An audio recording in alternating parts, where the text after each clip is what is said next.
के लिए लीडर बनना पड़ेगा, अपने आप को बदलना होगा और आपको अतीत को छोड़ने का साहस लेना पड़ेगा। तभी आप नए भविष्य का निर्माण कर सकते हैं। इसलिए नेटवर्क मार्केटिंग कंपनियां और नाइटिंगेल कॉर्डेंट महत्वपूर्ण है, क्योंकि वो आपको ई और एस क्वाड्रेंट के बाहर निकलने में मदद करती हैं और आई क्वाड्रेंट में ले जाने के लिए प्रेरित करती हैं। तो रॉबर्ट, आपके हिसाब से नेटवर्क मार्केटिंग बिजनेस का भविष्य उज्जवल है और ये आगे और तेजी से विकसित होगा? मुझे लगता है कि नेटवर्क मार्केटिंग बिजनेस का भविष्य बहुत ही उज्जवल है और ये आगे और ज्यादा और भी तेजी से विकसित होगा। इसका पहला कारण यह है कि लोग सुरक्षा की जाल को समझ चुके हैं। कई लोग अब भी कहते हैं मैं सुरक्षित नौकरी तलाश रहा हूं। नींद से जाग जाओ भैया, क्योंकि सुरक्षित नौकरियों का युग अब खत्म हो गया है। और अगर आप अपना बिजनेस शुरू करने का विचार बना रहे हो तो भी मैं आपको यही सलाह दूंगा कि आप अपने दिन की नौकरी करते रहें और पार्ट टाइम बिजनेस शुरू करें।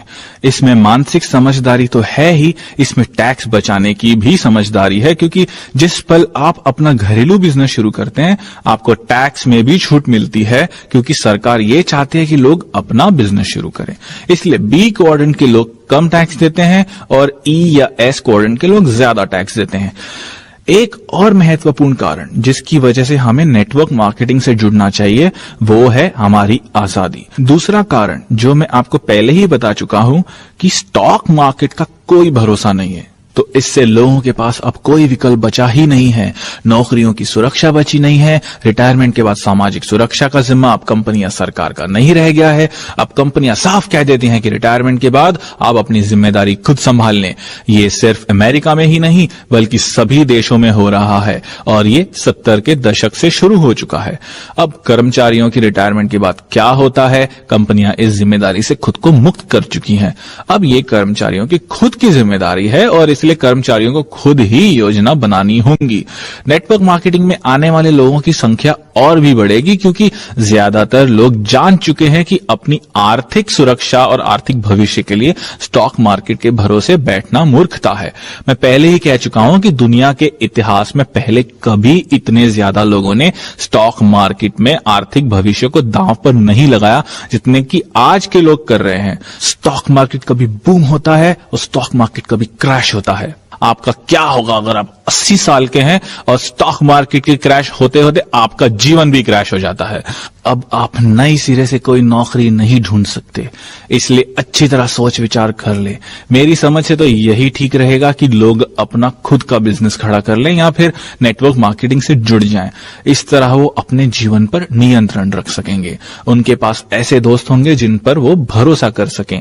अभी तो अपनी कंपनियों पर भी भरोसा नहीं किया जा सकता। इसलिए मैं यही कहूंगा कि नेटवर्क मार्केटिंग बिजनेस खड़ा कर लें, क्योंकि इसमें फायदा ही फायदा है।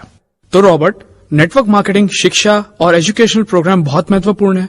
आप ये कहना चाहते हैं कि इन सभी का उद्देश्य है कि लोग अपनी जिंदगी बदल लें? बिल्कुल।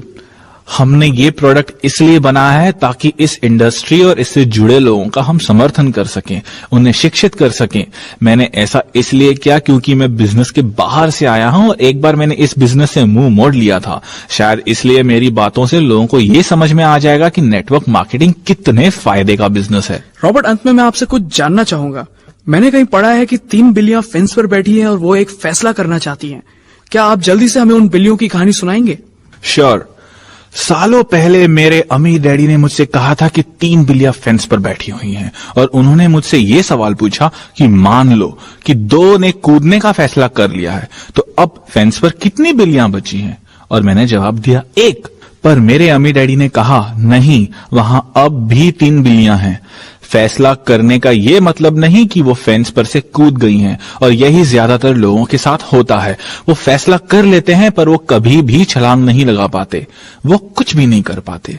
नेटवर्क मार्केटिंग बिजनेस के साथ बढ़िया बात यह है कि आपके पास नए दोस्त होते हैं। वो आपको मजबूर कर देंगे कि आप कुछ हटकर करें और अपनी किस्मत को बदल लें। हो सकता है वो आपको मजबूर न करें, पर वो आपको पूरी ताकत से प्रोत्साहित जरूर करेंगे, क्योंकि वो चाहते हैं कि हर एक आदमी फेंस पर से कूदे। फेंस पर से कूदने के बाद आपके लिए काफी समर्थन मौजूद रहता है। मेरे उद्योग यानी नेटवर्क मार्केटिंग उद्योग और नाइटिंगेल कॉर्डेंट में बहुत से लोग आपकी मदद के लिए तैयार हैं। मुझे नाइटिंगेल कॉर्डेंट का पता तभी चला जब मैं फेंस पर से कूद गया, जब मैंने पहला कदम उठा लिया। मैं आप सभी को यही सलाह देता हूं कि जब आप पहला कदम उठा लेंगे, जब आप छलांग लगा लेंगे, तब आपको ऐसी बहुत सी चीजें मिलेंगी, ऐसे बहुत से लोग मिलेंगे जो आपके जीवन को बदलने में आपका साथ देंगे, आपकी मदद करेंगे। आप जिंदगी को नए अंदाज में जी सकेंगे, अब नई तरह से सोच सकेंगे। मेरी वेबसाइट richdad.com पर हमने आपकी मदद के लिए कई प्रोडक्ट्स और सर्विसेज दे रखी हैं। हमारे पास महान शिक्षकों और महान परामर्शदाताओं की बहुत बड़ी और बढ़िया लाइब्रेरी है। मेरे गरीब डैडी का यह मानना था कि सेल्समैन दुनिया की सबसे घटिया काम होती है। जब मैं अपने अमीर डैडी के बताए पहले कदम पर चला और सेल्समैन लाइन में काम ढूंढ लिया, तो मेरे गरीब माता पिता ने मेरे साथ ऐसा व्यवहार किया जैसे मैं कोई अपराधी बन गया था और मैंने कोई बुरा काम कर लिया था। उन्होंने कहा, तुमने हमारे परिवार की इज्जत मिट्टी में मिला दी। हम लोगों का परिवार बुद्धिजीवी है, जबकि सेल्समैन दुनिया की सबसे घटिया कौम है। तब मैंने अपने गरीब डैडी से कहा, दुनिया के महानतम नेता दरअसल महान सेल्समैन होते हैं। रोनाल्ड रीगन को देखें, जिन्हें बहुत अच्छा वक्ता समझा जाता है। वहीं जॉन कैनेडी ने लोगों की सोच बदल दी और दुनिया को एक नई दिशा दी। उन्होंने 10 साल से भी कम समय में इंसान को चांद पर पहुंचा दिया। यही महान सेल्समैन करते हैं। सर्वश्रेष्ठ शिक्षक सेल्समैन होते हैं, सर्वश्रेष्ठ नेता सेल्समैन होते हैं और महानतम धार्मिक नेता भी, क्योंकि उनमें लोगों की जिंदगी बदलने की हिम्मत और कम्युनिकेशन स्किल्स होते हैं।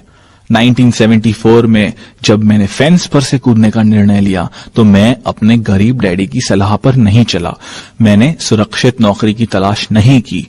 इसके बजाय मैं जेरोक्स कॉरपोरेशन में नौकरी करने लगा, क्योंकि वहां मुझे बेचने का प्रशिक्षण दिया जाता था।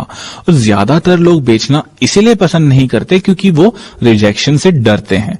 मैं अब भी रिजेक्शन से नफरत करता हूं, पर मैंने बेचने की कला सीख ली है। और सबसे महत्वपूर्ण सेल्स जॉब जो आप करते हैं वो आप खुद के साथ करते हैं। हर सुबह जब आप उठकर जिम जाने के बारे में ये सोचते हैं कि आज जिम जाने का मेरा मन नहीं कर रहा, उसी पल आपकी सेल्समैनशिप शुरू हो जाती है।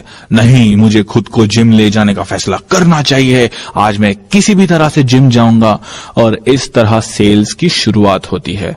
हमारा उद्देश्य आपको समर्थन देना है। एक बार आप अपनी जिंदगी बदलने का फैसला कर लें,